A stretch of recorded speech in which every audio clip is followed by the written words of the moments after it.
Время, отпущенное старой овчарке Мухтару, подходило к концу. Оно основательно поработало над большим, красивым, сильным некогда псом, превратив его в старую развалину.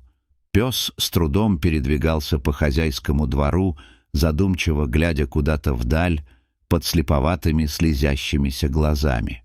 Что видел старый Мухтар, оставалось загадкой, но пес мог часами смотреть туда, словно видел что-то за линией горизонта очень важное, но давно забытое, о котором он вдруг неожиданно вспомнил, растревожив всю свою собачью душу.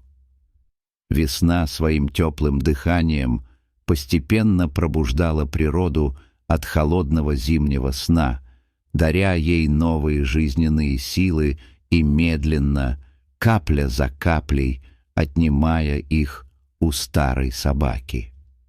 Худо было Мухтару, дремавшему на крыльце. Он чувствовал, что эта весна последняя в его жизни, и грустил не потому, что тело мучили боли, что силы покидали его, приближая последний час. Нет, совсем не это тревожило старого пса. Мухтар не мог смириться с неизбежностью расставания с любимым хозяином. Глядя изо дня в день на страдания своего старого друга и не имея возможности помочь, хозяин решил покончить совсем сразу, освободив пса от тяжелых мучений. Вечером Мухтар был плотно и вкусно накормлен. Хозяин долго сидел с ним на крыльце. Обняв пса, он говорил ему что-то ласковое, гладя поседевшую голову верного друга, и много курил. Оба смотрели на реку, освободившуюся ото льда, с плывущей местами мелкой шугой, поблескивающей на закате в последних лучах солнца. Утром хозяин повел Мухтара к реке. У берега стояла их лодка, в которой вместо обычных рыбацких принадлежностей лежали палка и крепкая веревка с петлей на одном конце и привязанным к ней большим тяжелым камнем на другом. Старый пес вопросительно смотрел на хозяина, пытаясь заглянуть ему в глаза, но человек отводил взгляд в сторону. «Вперед!» — тихо скомандовал он, не глядя на друга. Что-то непонятное, жестокое и очень острое кольнуло в сердце Мухтара, пронзив его невыносимой болью. Ему вдруг захотелось громко взвыть, чтобы прогнать эту боль, освободиться от нее, но ослушаться хозяина пес не смог. Он не прыгнул в лодку, как делал это раньше, а покорно зашел, осторожно переставляя старые лапы с опухшими суставами. Хозяин мощными гребками повел лодку к середине реки, где были самые глубокие места. Наконец он положил весла, надел на шею Мухтара петлю, наклонился и крепко обнял старого пса. «Прости», — шепнул он в чуткое собачье ухо. Мухтар, растерянный, преданно смотрел на хозяина, его била нервная дрожь. Хозяин взял палку и, размахнувшись, бросил ее в воду. «Апорт!»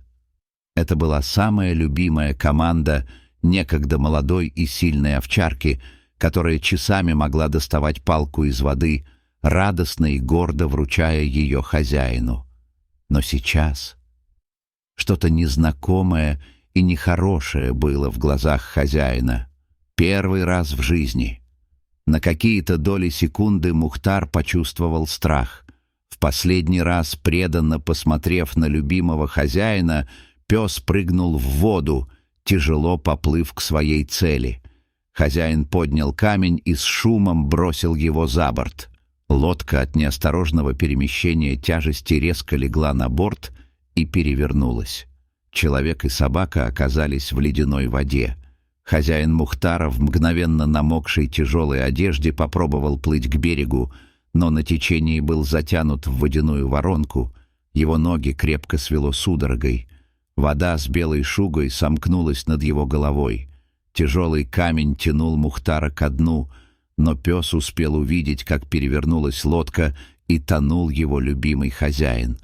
Отчаянно сопротивляющемуся псу каким-то чудом удалось выскользнуть из петли.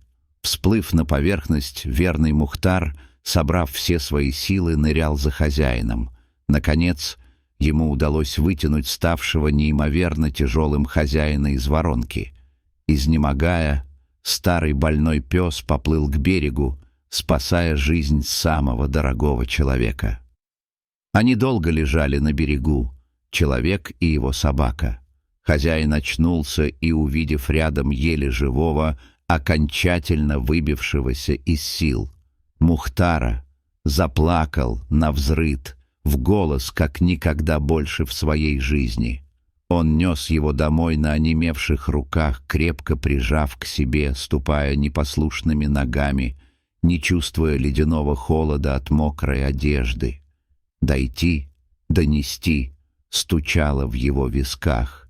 Мухтар, завернутый в ватное одеяло, очнулся через сутки не в своей будке, а в комнате, где было тихо и тепло. «Наверное, я в раю», — подумал старый пес. Над ним наклонился хозяин с миской теплого молока, в которую звонко шлепались большие капели из его глаз. «Мухтар, родной, мы с тобой еще поборемся, повоюем». Они были вместе в радости и в горе ровно столько, сколько отпущено каждому свыше. Однажды, теплым солнечным днем, Мухтар ушел. Он ушел счастливым. Не рой другому яму, сам в нее попадешь. Никогда не забывайте об этом. Берегите своих преданных стариков, они так в этом нуждаются. Дорогие друзья, подписывайтесь на канал, ставьте лайки, пишите комментарии. До новых встреч!